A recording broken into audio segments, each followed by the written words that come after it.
Hare Krishna. Okay.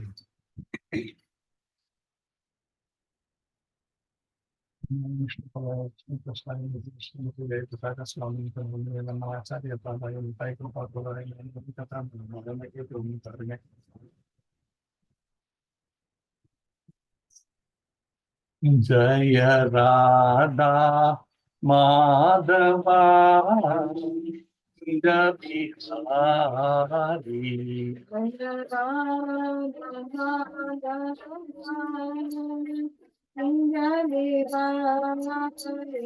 Jaya Radha Madhava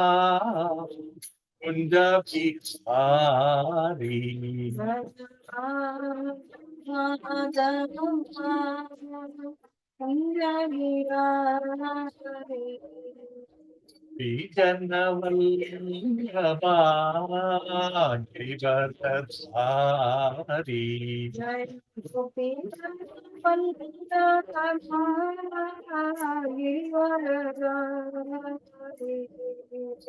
Vijanavallabha Giridhari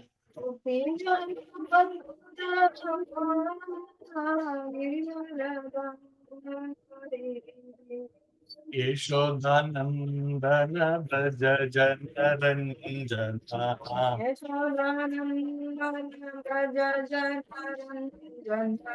Yeshodanandana Braja Janaranjana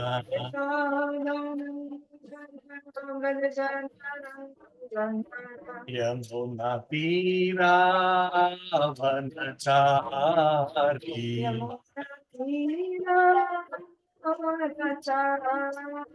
Yamuna Tira Vanachari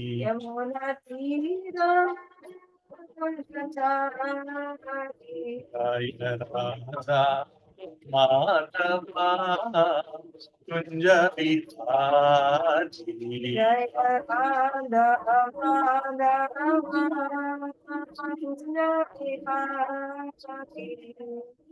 Vijanavallabha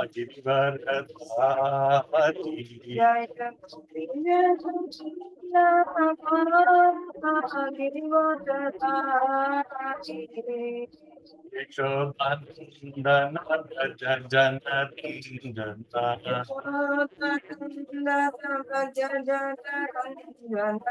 Yamuna Tira Vanachari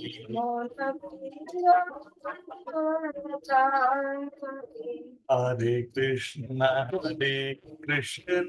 Krishna Krishna Hare Hare Hare Rama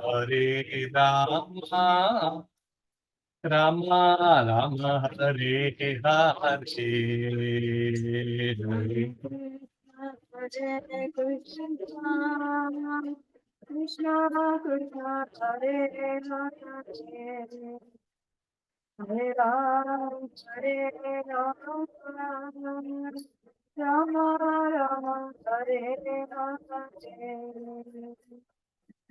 Hare Krishna Krishna Krishna Hare Hare Hare Ram Ram Hare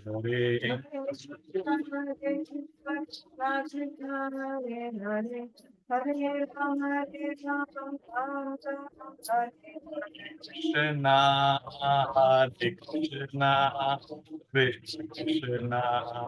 Hare Hare Hare Rama Hare Rama Ram Ram Hare Hare Hare Krishna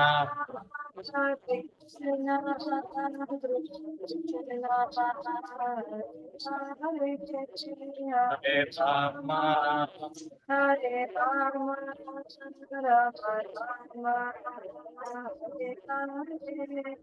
Jaya Gaurangi Bengaluru Gaurangi Bengaluru Gaurangi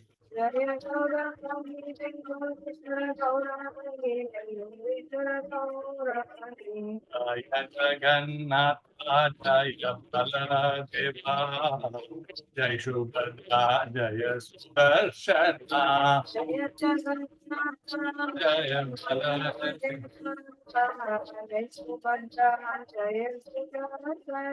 Jai Nitai Gauranga, Jai Nitai Gauranga, Jai Nitai Gauranga, Jai Nitai Gauranga. Jaya Nitai Gauranga, Jaya Nitai Gauranga, Jaya Nitai Gauranga. Jaya Nitai Chaitanya, Jaya Nitai Chaitanya, Nitai Chaitanya, Jaya Nitai Chaitanya.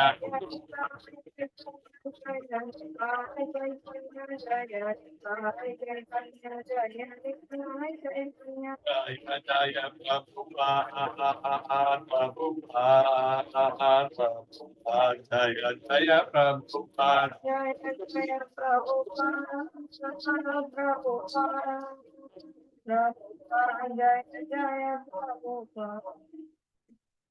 जय ओम विष्णुपाद परमहंस परिव्रजकाचार्य अष्टोत्तर सदस्य श्रीमद अभय चरणारविंद भक्ति वेदांत स्वामी श्रील प्रभुपाद की जय। जय ओम विष्णुपाद परमहंस परिव्रजकाचार्य अष्टोत्तर सदस्य श्रीमद भक्ति सिद्धांत सरस्वती गोस्वामी महाराज श्रील प्रभुपाद की जय। अनंत कोटि वैष्णव वृंद की जय। नामाचार्य श्री हरिदास ठाकुर की जय। प्रेम से कहो श्री कृष्ण चैतन्य प्रभु नित्यानंदा श्री अद्वैत गदाधर श्रीवासादि गौर भक्त वृंद की जय। श्री श्री राधा कृष्ण गोप गोपीनाथ श्याम कुंड राधा कुंड गिरि गोवर्धन की जय। ब्रजभूमि श्री वृंदावन धाम की जय। मायापुर श्री नवद्वीप धाम की जय। मथुरा धाम की जय। द्वारका धाम की जय। जगन्नाथपुरी धाम की जय। गंगा माई की जय। यमुना माई की जय। भक्ति देवी की जय। तुलसी महारानी की जय। समवेत गौर भक्त वृंद की जय। गौर भक्त प्रेमानंदे हरि हरि बोल। All glories to the assembled devotees, Hare Krishna. All glories to the assembled devotees, Hare Krishna. All glories to the assembled devotees, Hare Krishna. All glories, all glories, all glories to Shri Guru, Shri Guru Ganga. Jai Shri Prabhupada. Om Namo Bhagavate Vasudevaya. Om Namo Bhagavate Vasudevaya. Om Namo Bhagavate Vasudevaya. Narayanam Namaskritya Naram Chaiva Narottamam Devim Saraswatim Vyasam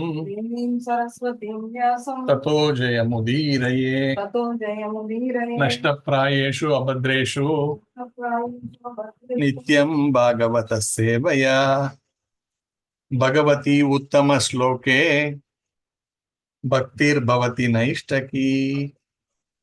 Hari Om Tat Sat.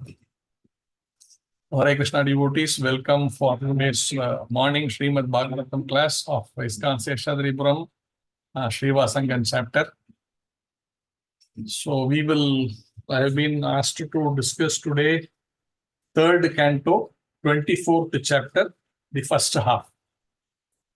So let's discuss this. I will just try and open this book.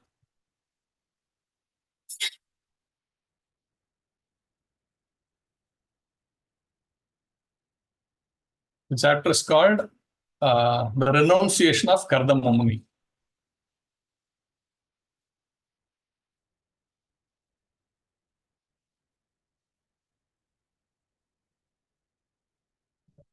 First verse.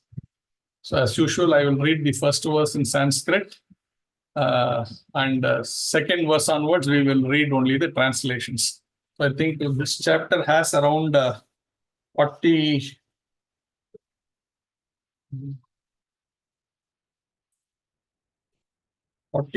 verses, I think. Yeah, 47 verses. So we will try to do around 24. I just saw 24, 25 is the end of one section, and there is no purport for 2-3 verses there. So we will go up to 25th verse today.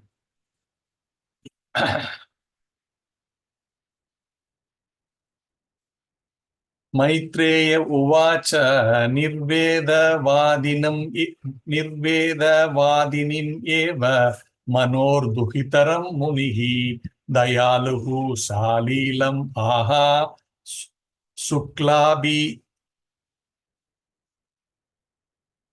व्याहृतं स्मरन् Translation. Recalling the words of Lord Vishnu, the merciful sage Kardama replied as follows to Swayambhuva Manu's praiseworthy daughter Devahuti, who was speaking words full of renunciation.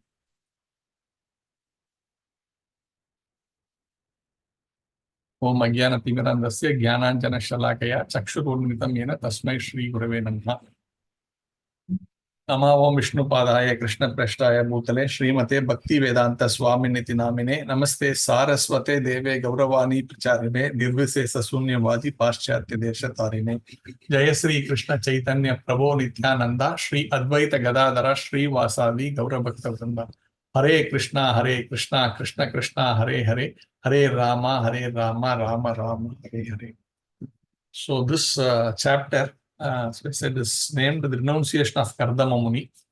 So here there is the discussion happening between Kardama Muni and his wife Devahuti, and later you will also see the appearance of Lord Brahma, and of course along with Lord Brahma, Narada Muni will also come, and also all the sons of Lord Brahma, the many rishis, they have a connection in what we are going to discuss today. And also the four Kumaras, they will all come, and there will be a discussion between Kardama Muni and Narada and Brahma. So, and what happens during these three interactions, Kardama Muni with Devahuti, and then arrival of Brahma and Kardama Muni. What was the discussions that happened is what we will see here. So I'm sure you are all already, regularly attending these Bhagavatam sessions, so you know what has happened in the past. So now it has come to a stage where Kardama Muni is preparing to leave. Okay, you wanted to have a nice enjoying life, so he facilitated that for his wife nicely. Now he has come to a stage where I said, okay, now I am winding up these activities, and I'm going to be fully focused on devotional life, and I'm going to renounce and go on my what do you call the austerities and the other devotional services that he wanted to focusedly perform. So at this stage is where he's saying the word. His wife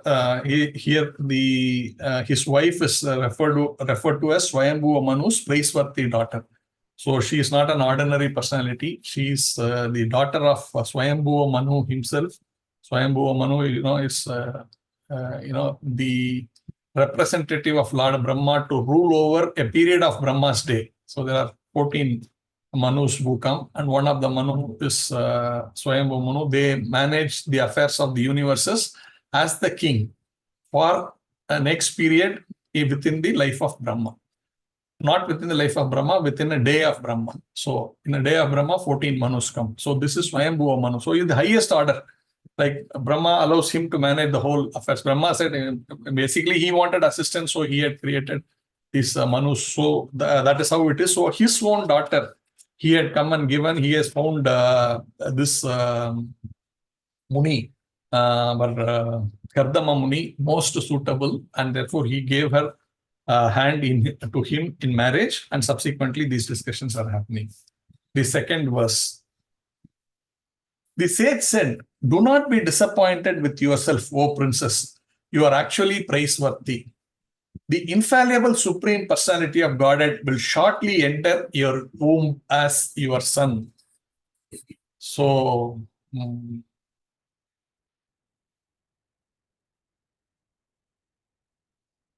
now, this was also foretold when Kardama Muni had the darshan of the Supreme Personality of Godhead, and when he was looking to have a good wife who can help him in his journey towards the spiritual world. And the Lord said, yes, you will get a wonderful wife and you will have a nice life, and then you will actually come back to me, like that.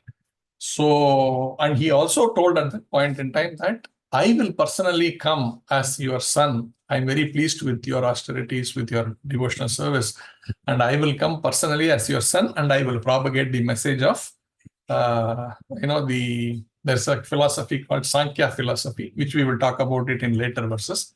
So I will propagate that, and I will also be the liberator of your wife, that his would be mother. So that he gave his boon at some point in time. So Kardama Muni is recalling that and says that will happen soon. And then he is further going on to give her instructions. That's the next verses. You have undertaken severe vows. God will bless you. Hence, you should worship the Lord with great faith through sensory control, religious observance, austerity, and gifts of your money in charity. So this is the instructions of Kardama Muni to his chaste wife, Devahuti. So the most important aspects of someone who's trying to take up devotional life, that has been very clearly straightforward. He start coming to that point, that where he's saying, you should worship the Lord with great faith. That is the first qualification. And how do you do that?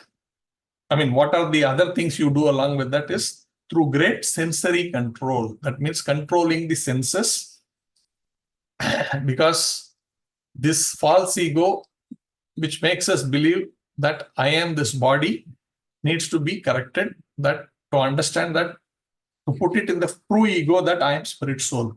For that, the issue is the attachment to the material things, because more we are into the material things, we think we are also material. But the idea is to come to this platform of I am spirit, and therefore detach ourselves from material activities. So for that, he is saying through sensory control and then the religious observances. So these are the regulative principles that we will follow. That means what are the specific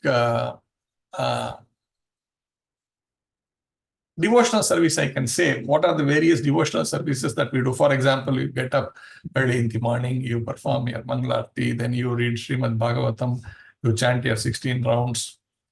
And, there are, in Prabhupada's time, there are other things like, temple worship and book distribution and many various preaching services like this.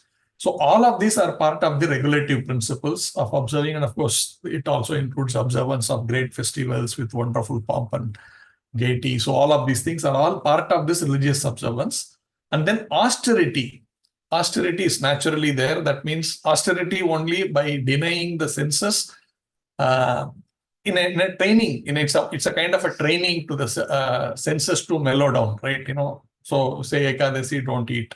Or don't eat these things. Or, on the appearance day of the acharyas, don't half a day full fast on Janmashtami like this. Or during Chatur Masya, the 4 months you do these things. Like this, there are so many. During Kartik, you do Kartik Vrata. So all of these things keeps us in touch with the spiritual world and away from the material world. So this is very important.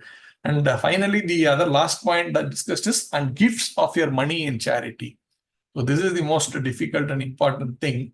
That means everything else we can, giving up our possession is the most difficult thing. Sometimes I can control my senses, say, okay, tomorrow I can eat, I may rather not eat today. But when you have to give up your wealth, it's not like tomorrow I don't know whether I will be able to get it. I can, earn more or whatever. So if whatever I have today is truth, right? So, and if I have to give it up slowly, so that training is also important. So how do we give charity? And again, it's not like simply throwing away your wealth. You need to know how you are going to spend the wealth, where you are going to put give that charity. So there are so many other aspects in Bhagavad Gita. Even giving charity can be in the mode of goodness, in the mode of passion, the mode of ignorance. So we need to be clear. How do we give? It's not like I am simply renouncing. Even that is a devotional service. It's not just throwing away something. It is like I am using that in the service of Krishna. And therefore, how do I utilize it? How do I put it to the best use in Krishna's service like that? So Prabhupada has given ample ways so that we don't have to break our head. How do we give charity? We have all our ISKCON temples, and we are building wonderful temples, and even our Jagannath Mandir is being built now. So we are going to move to the next, the third floor for the deity. the actual temple will come up in the third floor. So much of expenses are there to build this temple so beautifully, right? So we can all contribute there. There are so many preaching efforts going on. We are opening up so many bhakti sadhans, so many opportunities for either construction or making other prasadam, and so many things available. So we don't have to think 100 times, where do I have to give my money? Just put it, take the ISKCON, our Seshadri Muram's bank account details, transfer as much as we can give. So these are all not just one-time activity. This is all very consistent. Whatever I have spoken here, have great faith in the Lord through sensory control, religious observance, austerity, and gift of your money in charity. These should be part of our day-to-day activity. Regularly, one needs to do such things. So this is what Prabhupada is giving us instruction. Then the next one, the personality of Godhead being worshipped by you will spread my name and fame. He will vanquish the knot of your heart by becoming your son and teaching knowledge of Brahman. So he's giving, by doing all these things, what's going to happen is, of course, he's going to appear personally as our son. Of course, when he says my name and fame, it's not like, okay, he just wants to, become famous or something like that. That is the natural consequences of being the father or mother of the Supreme Personality of Godhead, right? Today, Nanda Baba and Yashoda Maharani, so they are naturally part of, in fact, she is mentioned as the one who is giving fame to Krishna. Now, if you look at it that way, Yashoda means, Yasha means fame, and Da means giver. So Yashoda is actually giving fame to Krishna. It's not like Krishna is giving fame to Yashoda. So you can look at it both ways, but here he is saying in a very happy mood that, by his appearance, we will all be becoming glorious. That's what he's trying to say, not that, pride, I want to become famous, like that, not in that mood. So he's saying, and the second thing that he's saying here is that she will get instructed by Kardama Muni. He says he will vanquish the knot of your heart. That knot of your heart we will try to understand. A knot of your heart and teaching knowledge of Brahman. So he will enlighten you on the Supreme Personality of Godhead, and he will not cut the knot of your material existence. That's what he's saying.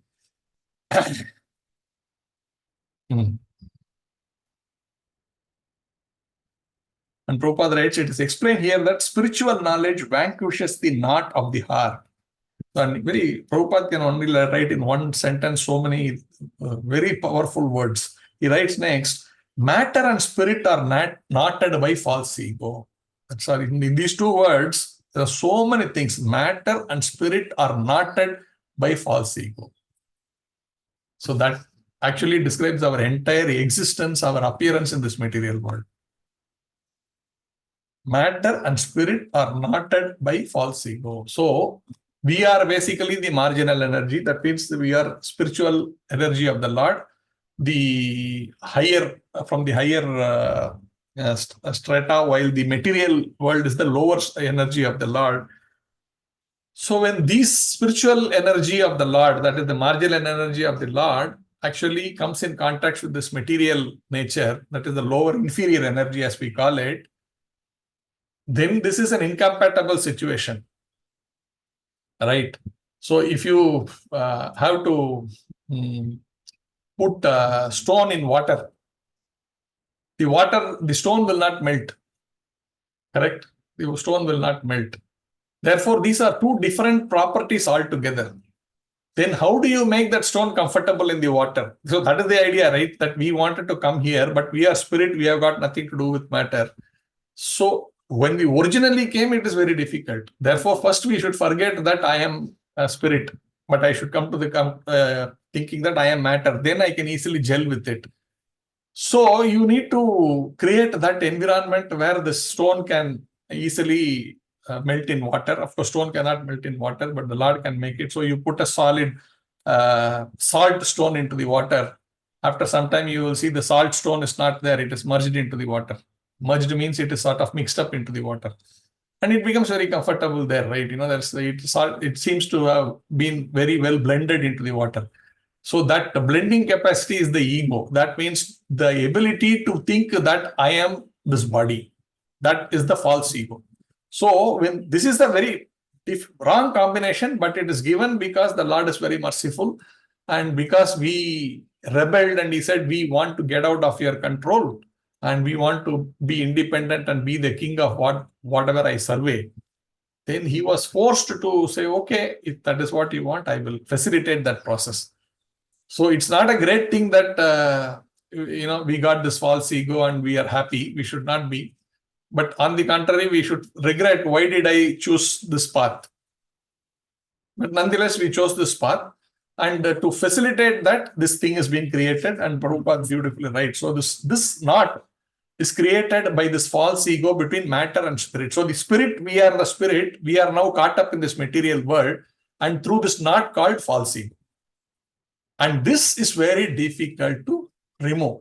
The more we are engaging in material activity, you will have more and more knots happening. Like, so there are hundreds and thousands and millions of knots which are happening in our heart. And Prabhupada refers to it in some places like called Hridaya Ganti. That means this, we will see this somewhere. Prabhupada further writes, the explanation was given by Lord Rishabha to his sons that this material world is an atmosphere of attraction between male and female. That attraction takes the shape of a knot in the heart, and by material affection, it becomes still more tight. For people who hanker after material possessions, society, friendship, and love, this knot of affection becomes very strong. It is only by Brahma Bhavana, the instructions by which spiritual knowledge is enhanced, that the knot in the heart is cut to pieces. No material weapon is needed to cut this knot, but it requires a bona fide spiritual master. So the point brought out here is, therefore, this knot, it keeps on adding. I talked about it. We have millions and trillions of knots. And how can you do this? Can I take some nuclear weapon and cut this knot? Not possible. Then it can only be cut by the knowledge, sword of knowledge. There's one book written by Srila Prabhupada, Sword of Knowledge. And that sword of knowledge is the spiritual knowledge. And who can I manufacture that sword myself? Not possible, because that is being given by the spiritual master. So we need to accept this path, the religiosity, what we talked about earlier, the regulative principles, that also includes accepting a spiritual master and taking his words as sanctum sanctorium. That means whatever he says is Bible, if I may say so. That without any further debate, simply accept what the spiritual master is saying and then move on. Of course, not blind. If someone was listening to this first thing, we are not promoting blind faith. No, when there is also, how do you accept a spiritual master is there. You need to first inquire. You need to first understand what is his caliber, because you can go on endlessly questioning him. At the same time, you can blindly, someone comes with a saffron dress and maybe with a beard or some fancy dress, and then we feel, oh, he's great guru, and we fall at his feet. That is also foolishness. So first you need to inquire, find out how what is his caliber, and there are definitions of what is the caliber. It's not like, oh, he looks nice or he speaks truth or whatever. We don't know what is truth. So that is another class by itself. But once we understand that, and then we surrender to that person and we accept his words as the supreme last word in transcendence. We just simply accept it. So that comes in there. So the next one, Sri Maitreya said, Devahuti was fully faithful and respectful towards the direction of her husband Kardama, who was one of the Prajapatis, or generators of human beings in the universe. O great sage, she thus began to worship the master of the universe, the supreme personality of Godhead, who is situated in everyone's heart. So now, Prabhupada is saying, so here Kardama Muni gave her instructions, and Devahuti immediately followed the instruction. So here, this is how the relationship between the spiritual master and the disciple starts. And Prabhupada goes on to explain normally, the spiritual master can normally in the case of married women, by natural process, provided the husband is a nice devotee and an advanced devotee, the wife automatically becomes his disciple. It's natural that the husband is a very nice pure devotee and he's following high standards of devotional service. He himself has accepted a spiritual master coming in the parampara. Then the wife naturally becomes the disciple of that husband. And in every way, it becomes easy for her to practice the devotional life. So Prabhupada is writing, a husband should be so enlightened that he should become the spiritual master of his wife in order to enlighten her in the advancement of Krishna consciousness. Generally, Stri or women is less intelligent than man. Therefore, if the husband is intelligent enough, the woman gets a great opportunity for spiritual enlightenment. So this less intelligent, more intelligent is all from the bodily perspective. The intelligence spoken here is not about material intelligence. It is about the advancement of the spiritual consciousness. And today, if you see by Prabhupada's mercy, you see many women are much more advanced than a lot of men like me. So it's not about the body, right? We are talking not simply about the body, and Prabhupada has amply made it very clear. Once you become lightly advanced in Krishna consciousness, then this designation really goes away. But the designation is there because we still have a physical body. So, for example, women needs to be protected. Yesterday, I was giving a class, Thursday class, and I was saying, there Prabhupada was writing about this aspect of women needs to be protected. So that is natural, right? Women, unless they are protected, they are in danger of so many things, the bodily contamination or physically, troubles, because women are vulnerable physically and they can be exploited because of their physical strength or whatever. Today, women go to the gym and develop muscles and all that. That's a different story. But by and large, that is not the case. But even then, there are, I don't know, the physical strength is still a natural property of which is given. So how much we can defy laws of nature is a big question mark. We can try though. People are trying, but it's a simple thing is actually that natural protection, because you have a bodyguard for you, a nice husband. Why do you have to go to the gym? That fellow will take care of you. That's another way of looking at it, right? We can say like, no, my servant is there. He will take care of me. So sometimes we say jokingly, like, husband serves the wife by protecting her. So why you have to unnecessarily struggle, that. Today we use so many computers and all that to do what we want it to be done. We don't have to physically go calculate and everything. Computer will calculate. Like that, the protection is given by the husband. Why do I have to waste my time beyond a point? Not like that. So, therefore, if the husband has the intelligent enough, the woman gets the opportunity for spiritual enlightenment. Then Prabhupada is talking about samyak shraddhaya, the word used in this thing where it said, with great faith, one should receive knowledge from the spiritual master and great faith execute the performance of service. So this is what I was saying. The words of the spiritual master should be taken in toto, without any interpretation and trying to argue, trying to say, no, I don't think it is to be done like this, Guru Maharaj. I think we can do it like this. No. When the Guru Maharaj is saying you do this, yes, Guru Maharaj, you should be an yes man. Prabhupada writes in one of the other purports in this one only. He says your job should simply say yes. And Prabhupada is talking about the husband being the spiritual master. He talks about the case of Lord Shiva. Lord Shiva also is the spiritual master of his consort Parvati. So like this. So that is being covered in this verse. And then he talks about that when he is talking in this situation that, the Lord, O great sage, thus she began to worship the master of the universe, the supreme personality of Godhead, who is situated in everyone's heart. That is in the shloka. And there, that particular supreme personality of Godhead is going to appear as their child. And when you say when he's going to appear as the child, it is not like an ordinary child. That is something which we need to understand. And when the Lord comes, it is not like he's just coming, being forced to come like all of us. That I am caged inside a specific body of a specific species and it's like a conveyor belt. I have no choice. I will be pushed into, I will be rotated, I will be twisted, I will be pushed through. Everything will happen in that conveyor belt. You have no choice. You simply have to follow the in that order. But the Lord does not have something like that. He chooses what he wants to do. He appears when he wants to appear. He takes the body that he wants to take. So that is all being discussed there. We will discuss that elaborately in the next slokas, but here it is touched upon in the sloka what we read. Next one, 6th verse. After many, many years, the Supreme Personality of Godhead, Madhusudana, the killer of the demon Madhu, having entered the semen of Kardama, appeared in Devahuti just as fire comes from wood in a sacrifice. So here Prabhupada is talking about the Lord chooses the way he appears.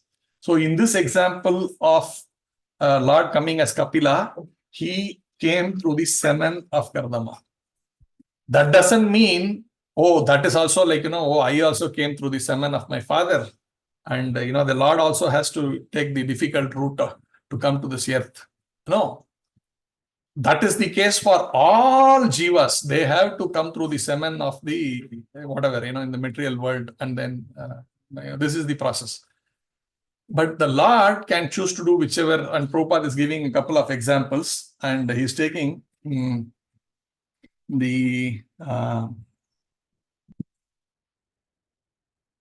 so he talks about Varahadev. Varahadev, the same Lord, how did he appear? Varahadev appeared through the nostrils of Lord Brahma. Now, where is the semen there?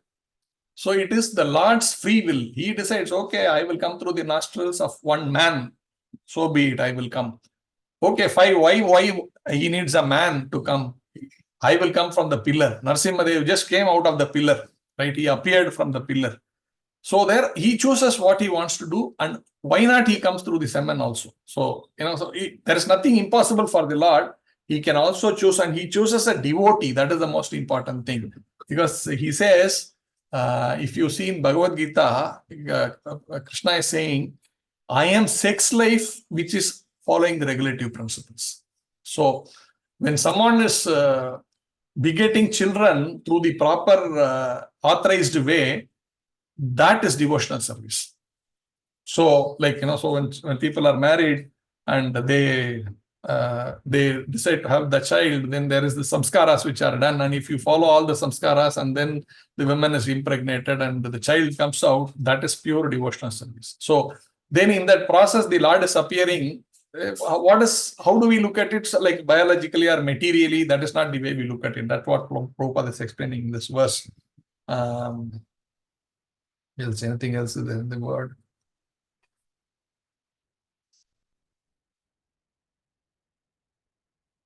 Says the word Kardamam is significant for it indicates that the Lord has some devotional affection or relationship in devotional service with Kardama and Devahuti. But we should not mistakenly understand that he was born just like an ordinary living entity from the semen of Kardama Muni in the womb of Devahati. That is very materialistic way of thinking.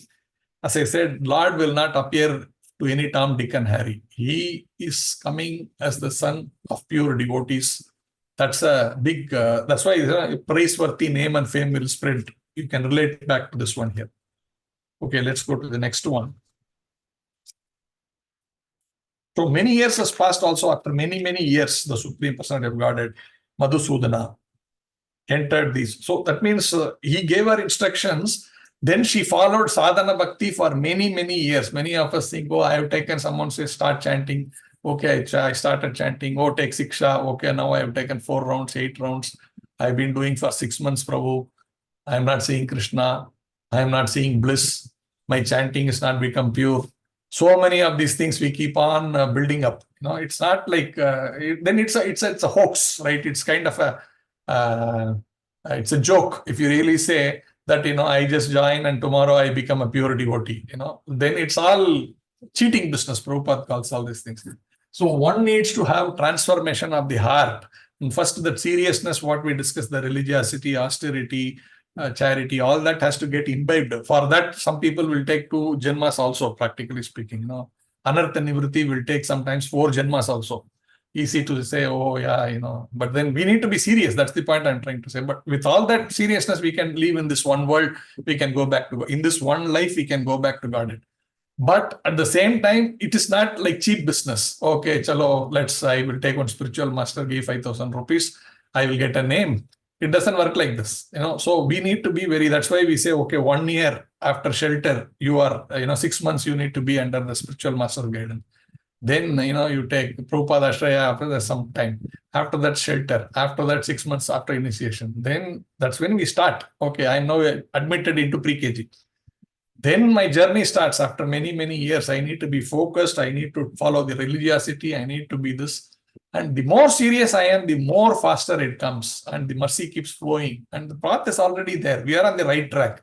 But we can't sit back and say, okay, now that I have been initiated, my spiritual master, it's his job, Jayapataka Maharaj, in my case, that he will take care of me. I will simply sit there. No, I need to put in my efforts. What all I can do to serve him? How can I serve his instructions? By that process only, my devotional service is going. Not that I'm doing a favor to him. But he's told me, Baba, you do these things. If you do these things, you will progress in devotional life. Then I should take that as my breath and soul. Okay, my master has told me, do this, preach, do this. Okay, I will try my level best to give my heart and soul. Prabhupada did it right. Like his spiritual master said, you go and give this message of Bhagavad Gita, Bhagavatam, Chaitanya Charitamrita to the English-speaking world. That's all he gave instruction. He meditated on that for, 15, 20 years. Because he met him when he was a very young grahastha, maybe in his 20s, or maybe 20s or late 20s or whatever. But then that was imprinted in his mind, and through his journey as the grahastha, he was meditating on how to execute. He was preparing mentally his environment around him, how to get to that point. And then he got to that point and he gave that, that big push in the last 11 years. He created such a big revolution. But all of this, that seed was there 20, 30 years back, and it was growing, and then it came into a beautiful, big fruit-giving tree. Today, we are all benefiting from that greatness of Srila Prabhupada's mercy. And this is basically his following his spiritual master's instructions to the core, taking it to the depth of his heart. So this is very important, and that's being discussed here. Next verse. At the time of his descent on earth, the demigods in the form of raining clouds sounded musical instruments in the sky. The celestial musicals, the Gandharvas, sang the glories of the Lord, while the celestial dancing girls known as Apsara danced in joyful ecstasy. No purpose for this. It's just an explanation, or rather a history of what happened when the Lord appeared. Then, at the time of the Lord's appearance, the demigods flying freely in the sky showered flowers. All the directions, all the waters, and everyone's mind became very satisfied. So this you can clearly see. Anytime the Lord appears, even when Krishna appeared, when Gauranga appeared, when here Kapila Dev is appearing, Lord Rama appeared, the environment immediately becomes satisfied. Everything is so beautiful, so auspicious, so it's full of joy everywhere like that when the Lord appears. That happens even when Kapila Dev appears on this earth. And the demigods were flying freely in this sky. So Prabhupada writes, there are some of these inhabitants who can actually come and visit us flying here. We need space suit and all that to go to some few kilometers away from earth. But these great personalities who are also jivas, they can actually travel as is, bringing some flowers without having any mask or something, and come down, and do all these things. So this was all possible, and even today it is possible. Then Brahma, the firstborn living being, went along with Marichi and other sages to the place of Kardama's hermitage, which was surrendered by river Saraswati. So this is the entry of Lord Brahma. So here Kapila Dev is come into the room of Devahuti, and everybody is at a higher planetary system. They immediately understand that, oh, the Lord is taking appearance. So they all come to visit. And of course, the head of all living entities, the father of all jivas, Lord Brahma, Swayambhuva. He's called, Prabhupada is writing, Brahma is called Swayambhu because he is not born of any material father and mother. He is the first living creature and is born from the lotus which grows from the abdomen of the Supreme Personality of God at Garbhodakasaya Vishnu. Therefore, he is called Swayambhu, self-born. So this is the introduction of Lord Brahma by Prabhupada. And Brahma appears here to take darshan, of course, of the womb. Means right now, Kapila Dev is not yet born. He's just entered into the womb of Devahuti. In that situation, Lord Brahma comes here. Then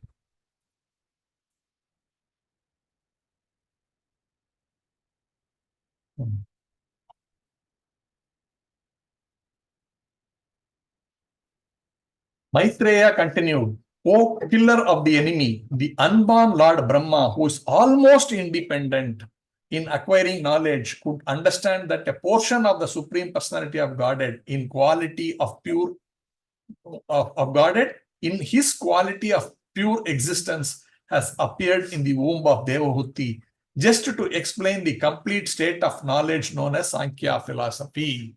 So this is very nice, this one. So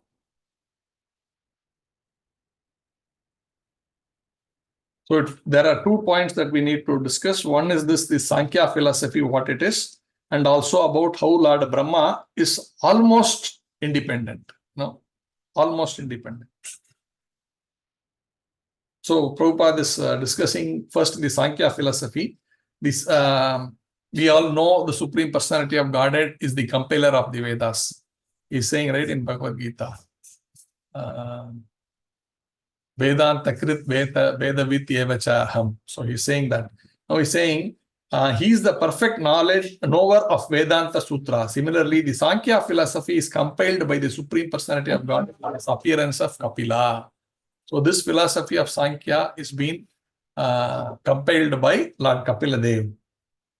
There is an imitation Kapila who has a Sankhya philosophy system, but Kapila, the incarnation of God, is different from that Kapila. So there is every time Prabhupada writes about Kapila Dev and the Sankhya philosophy, he writes about the imposter Kapila. So that way he has become famous. So there is one imposter Kapila whose philosophy is actually about materialism. So it is completely opposite of what our Kapila Dev has written. So Prabhupada always cautions that, because these things become very popular.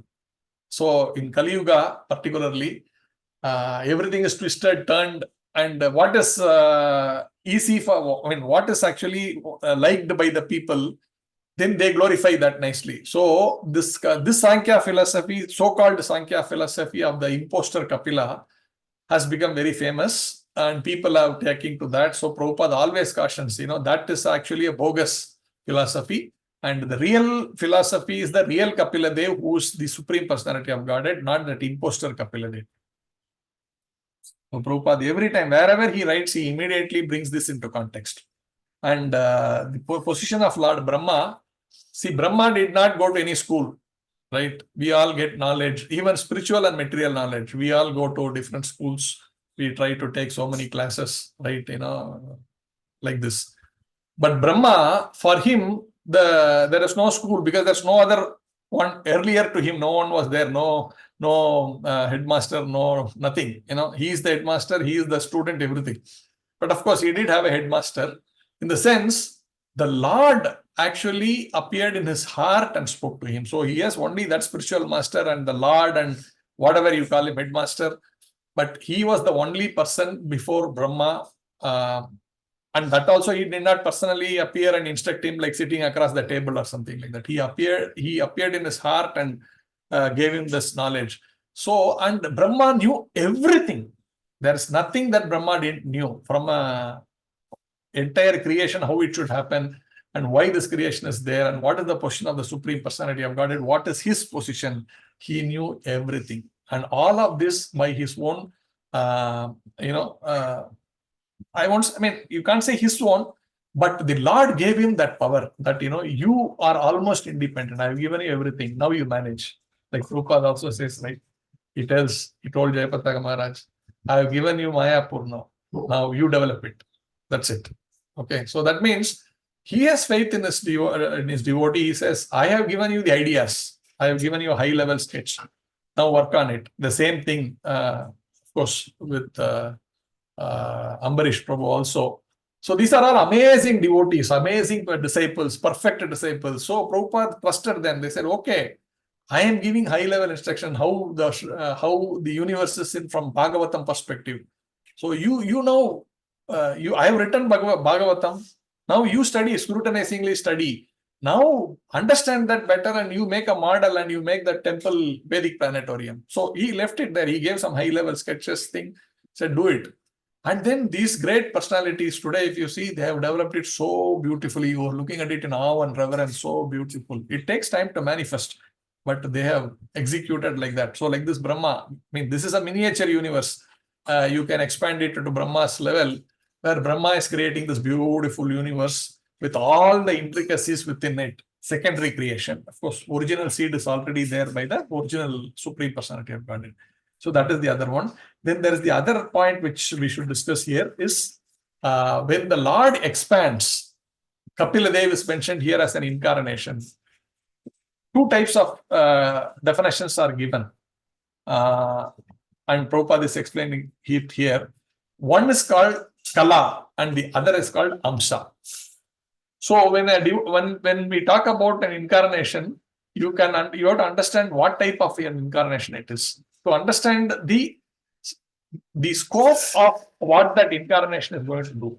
The one thing you should understand, all incarnations are not different from the Lord. The Lord has personally taken a specific form, and each of this incarnation has their full capacity. So they give this example, just like you light a candle with the lamp of another candle. So when all the lamps keep glowing one by one, you keep on lighting one, like that, everything is glowing. And all of them have the same quality, right? The same fire is spread across all of this. But still the original light is original, like that. And that is there. But at the same time, the expansions are of different categories. So there is a definition in Sanskrit, Kala and Amsa. When you say Amsa means direct expansion. And Kala means expansion of the expansion of the expansion. So these two are there. And here Kapila Muni is being explained as an Amsa. That means it's a direct expansion of the Supreme Personality of Godhead. There are other Amsa like that. I forget, the Lord appeared as king, right? What is that? I forget the name. He appeared as the king, and that was the Kala expansion of the Lord. So that means expansion of the expansion. That doesn't mean he is not capable of exhibiting the full quality, but he doesn't. That is the difference. But that doesn't mean that this Kala expansions are inferior expansions and only the Amsa expansions are superior expansions. Not like that. Because at the end of the day, everything is the Lord himself. But how much or what he prefers to exhibit is the question that we need to. How much of it is the scope the Lord decides to function in that incarnation? That matters. For example, Lord Rama, not different from Krishna, but he said, I'm not going to exhibit my thing of the conjugal love. No, I am not going to exhibit that. That is only with one personality. That is Mother Sita, nobody else. Matter over. It's not like Rama is incapable or something like that, right? He is the Supreme Personality of Godhead. But in Krishna, he exhibited everything. But here he restricted himself. No, I will not. So like that, the scope. He is defining the scope and it is his free will. Whatever he wants, he will do. So that we need to understand clearly. So the next one. After worshipping the Supreme Lord with gladdened senses and a pure heart for his intended activities as an incarnation, Brahma spoke as follows to Kardama and Devahuti. So as soon as Brahma arrived, naturally his gladdened senses. You are in front of the Lord. How will you be? Our hairs will be rising, right? We don't feel like that when we stand in front of our Jagannath. That is our lacking. But actually, great devotees, when they stand in front of their Lord, their hair stand on end. So you glad and senses, everything becomes so highlighted. So they say, no, all the gates open up. They say so many things like that.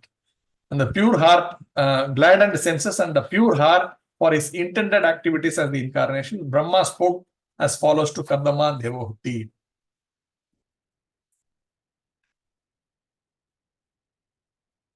So Prabhupada explained, as explained in Bhagavad Gita 4th chapter, anyone who understands the transcendental activities, the appearance and the disappearance of the Supreme Personality of Godhead is to be considered liberated. So Brahma's position is a liberated position. So that we need to understand. Sometimes we take Brahma to be very light, Lord Brahma to be some ordinary being. Okay, yeah, Brahma, yeah, he's the creator, I know. But, we are all Krishna conscious and, we are above Lord Brahma. This is sometimes we get the feeling that, so Vaishnavas, how do we respect, Lord Shiva also sometimes people, they argue, Lord Shiva, no, you should worship Krishna. That we all know. But how do you, in the process, are we trying to offend Vaishnavanam Yathasambhu?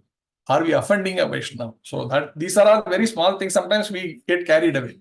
We just talk very this one and do that. So we should be very, very, very mindful. This devotional life is not like, okay, I will just take it up, use my spirit of argument and all that. We should be very considerate. We should think through what I'm saying. Is it correct? How do I say that? How do I understand it? And how do I respectfully speak about a particular matter? So like that. So Brahma is a liberated person very clearly. Now we can talk about Brahma, running after his own daughter, committing suicide and all that. People will say, Brahma also, like this. No. Then Prabhupada in that situation, he writes, see how we should understand these kind of things and not belittle Brahma. We should say, see, Brahma, if this can happen to Brahma, what about me? I am such a fallen soul, how careful I need to be. This is how we should think, he's saying. And Indra, when you talk about Indra, everybody make fun of Indra. He did this, he did this, he did this. But please remember, Indra is in Bhagavatam. We are not in Bhagavatam. Right? So, and in his entire life is so huge life. And in that, a few mistakes he has committed. You can count 1, 2, 3, 4, 5. That's it. Indra has committed 5 mistakes. But in 5 minutes, I commit 500 mistakes. So now, how can I compare myself to Indra? So these are all things which we should really think through as we, this Trinadapi Suni Chena Tarorapi Sahishnana. So our mood should be simply to chant and not find fault with other people like that. So why I'm saying all this in the context of Lord Brahma, that he's a liberated personality of Godhead. So he's saying, although he is in charge of this material world, he is not exactly like the common living entity. Yes, we call Brahma also a living entity, but not the common living entity. Since he is liberated from the majority of the follies, that's what I was saying, from the majority of the follies, not 1 or 2. They will have made 1 or 2 mistakes. That's all. Of the common living entities, he was in knowledge of the appearance of the Supreme Personality of Godhead, and he therefore worshipped the Lord's activities, and with glad heart he also praised Kardama Muni, because the Supreme Personality of Godhead, as Kapiladev, has appeared as a son. So that is the next one. It's not just Kapiladev is glorious, because the father and mother, they are such great personalities. So Brahma was so very mature to come and pay his respects to these 2 great personalities, Devahuti and Kartama, and he recognizes the fact that Krishna does not appear to ordinary people as their son. So that is very nicely explained. So how Narada Muni glorifies Kardama Muni also is explained. Next verse. Lord Brahma said, my dear son Kardama, since you have completely accepted my instruction without duplicity, showing them proper respect, you have worshipped me properly. Whatever instructions you took from me, you have carried out, and thereby you have honored me. So here Prabhupada is talking about how the son should follow the father, and another way is son in the material aspect, another son in the spiritual aspect. That means the guru and the father. And as I was saying earlier, system, just like the husband is a natural spiritual master for the son, the father is the natural spiritual master for the son also. But these days, nobody is following any devotional life, so this becomes a totally different line altogether. But otherwise, traditionally, father becomes spiritual master, son, naturally, they all follow the principles very nicely. So this is important. The next verse. Sons ought to render service to their father exactly to this extent. One should obey the command of his father or spiritual master with due deference, saying, yes, sir. Prabhupada, this verse itself is saying, yes, sir. So we should be an yes, sir man to our spiritual master and to all the senior Vaishnavas. We should not argue. We should not think, oh, sometimes they may say in our material understanding, maybe it may feel that that is not the correct method. Don't bother. It's okay. Whatever they say, it's okay. And there are so many things. If you really see, Prabhupada says, if someone has attended Mangalarti for X number of years, I forget the number of years, then Krishna will make whatever he says come true. So, for example, he may say something which is wrong. Say, today is not Amavasya, he will say Amavasya. So, it is wrong. Technically, it is wrong. But Krishna will make that day Amavasya. That's not in our comprehension, because that is the truth. So, a pure devotee, when they say, you don't have to try to understand whether it follows the material, physical logic or whatever. Their words are absolutely truthful. Even if it is physically, materially wrong, Krishna will make it right. So this is greatness. So we simply have to follow the instruction of the spiritual master, period. Lord Brahma then praised Kardama Muni's 9 daughters, saying, all your thin-waisted daughters are certainly very chaste. I am sure they will increase this creation by their own descendants in various ways. So Lord Brahma is now giving instructions to Kardama Muni. Now you have followed everything. You are getting the Lord himself as your son. Now, before you resign, from go on your Vanaprastha, you have the duty to marry off your daughters. So he had 8 daughters? 9 daughters. He had 9 daughters. And the purpose of Brahma at that time is creation, right? That means he wanted to have more progeny. So he wanted to have sons who will have many children. So this was the agenda of Lord Brahma at that time. Create different species of life, keep on creating. So this, his son is following that instruction. He has already given birth to 8 daughters. And he says, now you give the 8 daughters to these great personalities, 9 munis, you give them off. And he's saying these thin-waisted daughters. So beauty in those days, or even today, I think, that one who has a slim waist is supposed to be considered beautiful. And he says they are very chaste ladies, and now you should marry them off to these 9 rishis. We come to the next verse. Therefore, today, please give away your daughters to the foremost of the sages with due regard to the girl's temperament and liking, and thereby spread your fame all over the universe. So he gives 2 instructions. Beautiful this is. How do you match a boy with a girl? So he says, I have brought 9 boys. So can you give them in the order of, okay, first boy with the first daughter, second boy with the second daughter, third boy with the third daughter? No, not like that.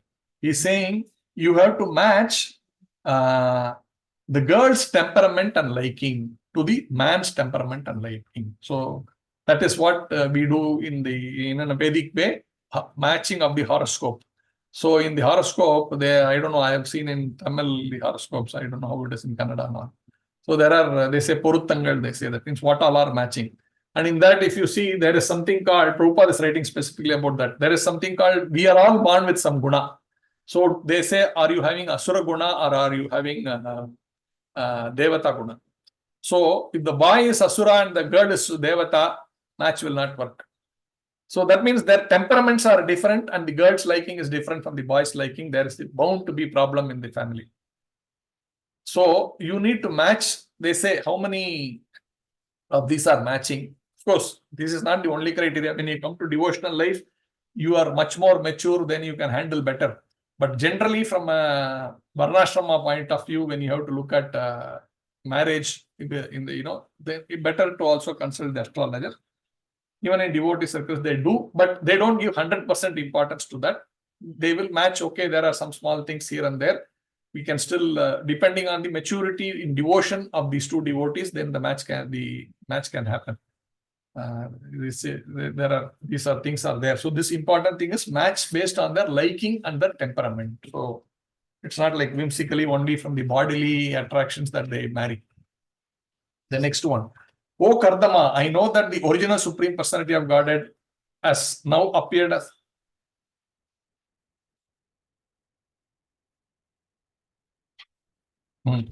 has now appeared as the incarnations by his internal energy. He is the bestower of all desired by the bestower. He is the bestower of all desired by the living entities, and he has now assumed the body of Kapila Muni. So that is making a statement here. By mystic yoga and applications of knowledge from the scriptures, Kapila Muni, who is characterized by his golden hair, his eyes just like lotus petals, and his lotus feet, which bear the marks of lotus flower, will uproot the deep-rooted desires for work in this material world. So the purpose of Kapila Muni's incarnation explained, his physical appearance is explained, and what are the symbols that will be there to say that he is the personality of Godhead. So these very important things. Not anybody and everybody can be accepted as an incarnation. It is already described very clearly. Even before the child is born, he is telling he will have golden color hair, and he will have the mark of lotus in his feet. And what is his activity is already clearly explained.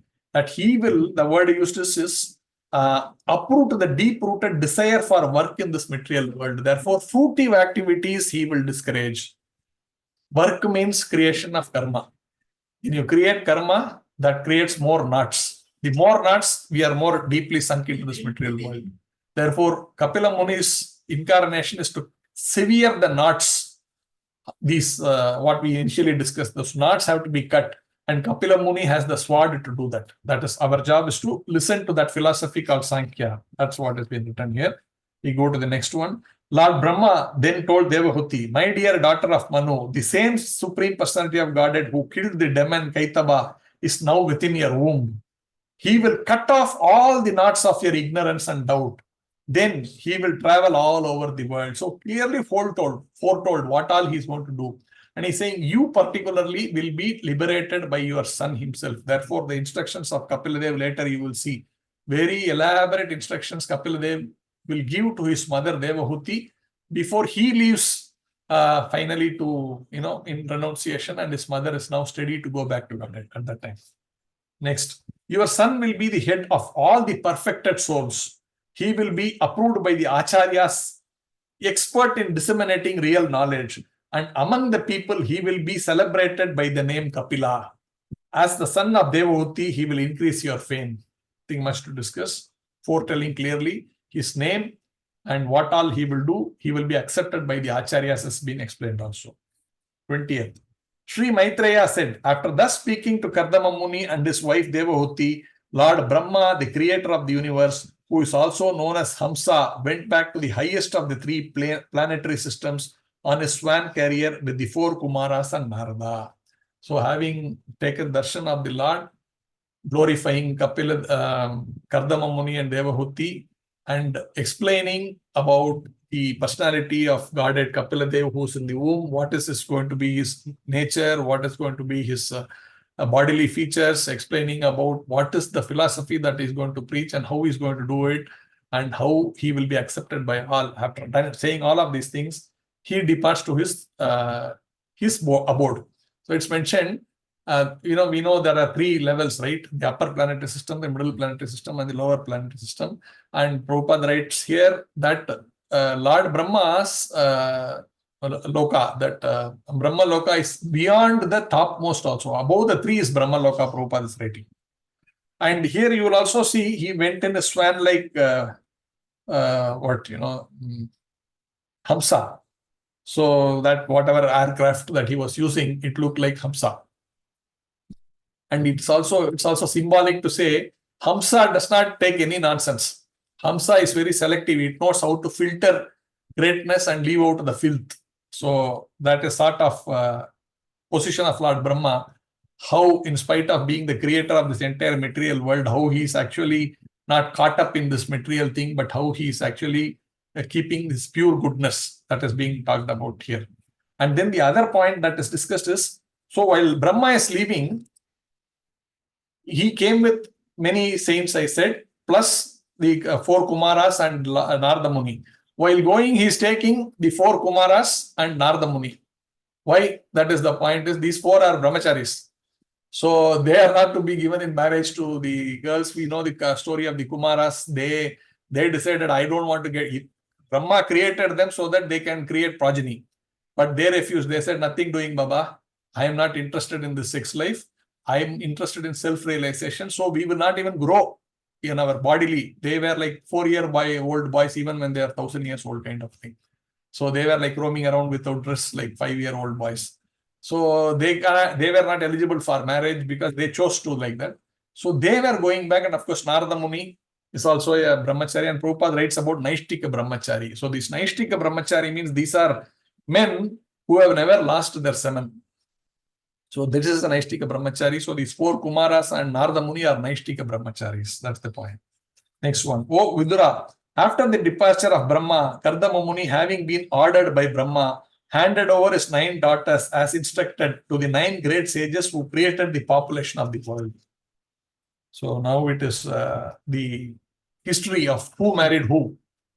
Kardama Muni handed over his daughter Kala to Marichi and another daughter Anusuya to Atri. He delivered Shraddha to Angira and Habibbu to Palastya.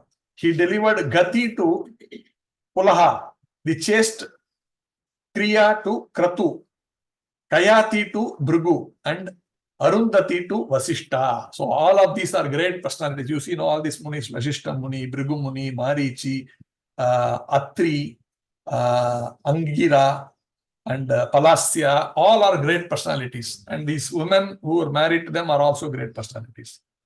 He delivered Shanti to Atharva.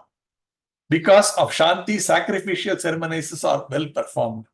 Thus, he got the foremost Brahmanas married and he maintained them along with their wives. So he married all these daughters to these wonderful personalities, and they all had a joint family beliefs. It looks like. So 9 daughters, 9 son-in-laws, of course. Maybe Kardama was also there for some time because Kapila Dev is not born at that point in time. So thus married, the sages took leave of Kardama and departed full of joy, each for his own hermitage of Vidura. So there ends the 25th verse. So now we have discussed finally that the marriage has happened and all of them are happily settled ever after, not in the material world, but towards progressing towards spiritual life. So I end here. I have taken 10 minutes extra or 15 minutes extra. Forgive me. Is there any questions or comments? Welcome. Hare Krishna.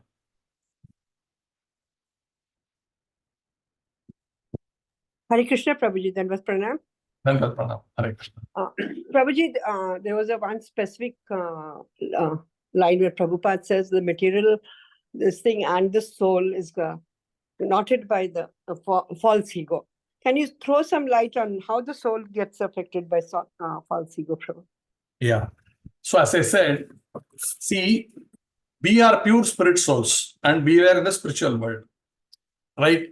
Now, because of our desire to enjoy independent of Krishna, you cannot do that in the spiritual world because Krishna is physically there. You cannot hide Krishna, and neither can I become the king when the actual king is there, right? It's not practically possible. Then how do you do that? Then you need to be put in an imaginary world, right? Like all of us do. Like, I'm no more a child, but I want to enjoy like a child. Then I go to this amusement park, right? Then there is this different water park, this park, that park. Then I go and behave like a child. So I can't do this in the city, in the home like that. The people will say, hey, have you gone mad? No, why are you behaving like this? But there you will do all nonsense and people will all be feeling nice and like that. So like that, a different world has to be created where you can imagine yourself to be the king, and therefore Krishna creates this material world. Now the pure soul, which is clearly conscious that I am actually part of the spiritual world and I am actually a servant of Krishna, but desire is there to lord it over. When he comes here, he will feel that contradiction. No, actually, I am thinking, but I am not. right? If you can't let loose, that you will feel no, I know, but I asked for it, I came here, but I know I am not the king. Krishna is the king, right? So this is always there in the back of your mind. So Krishna so mercifully said, okay, I will intoxicate you. That means I will make you forget. I will make you forget the past, because that is what you wanted. You experience it for some time, and later, Krishna says, no, I am the memory. So he's basically taking away the memory by this thing of called creation of something called identification of that soul with the material consciousness. That is called false ego. So when this spirit is actually getting identified with this material world, how do you bind it, right? You need to bind, just like when you have to stick to material, you need a paste to bind it, right? So when you put that paste in between these and fix it, they both get binded. Similarly, for the spirit to come in contact with material world, that binding spirit is that, what do you call that, false ego. That binding matter is false ego, which actually binds matter and spirit. Does it make sense, Mataji? Yes, Prabhuji. And our job is to later realize, actually, I am incompatible. I am not sticking. I am sticking to this material thing, which is not actually my nature. So I need to separate from it. So now you need to dissolve this binding agent called ego, false ego. Once it is dissolved, you have different agents, right? You apply some chemicals, then that binding thing goes away, then you are separated. That agent is actually our Guru Maharaj. He will remove all our false ego and take us out of this material contamination, and we become back to God.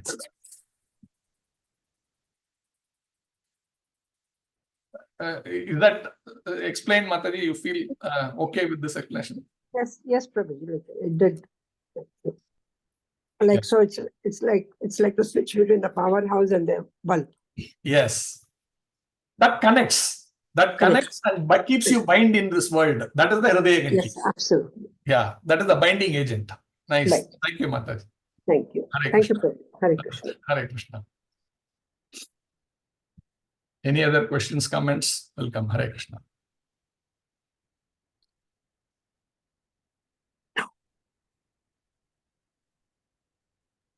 So, Sri Hari Prabhu, if there is no further comments, you can take over. Okay, Prabhuji. Thank you very much, Hare Krishna. Thank you, Prabhu. Thank you for your wonderful enlightening class. Thank you so much. So thank you, devotees. So we will see you tomorrow for the morning Bhagavad Gita class. So, Hare Krishna, Prabhuji. Dandavat pranam. Hare Krishna to everybody assembled. Thank you, Prabhuji. Dandavat pranam. Thank you, Prabhuji. Dandavat pranam. Thank you for all your time. Hare Krishna. Hare Krishna, Prabhu.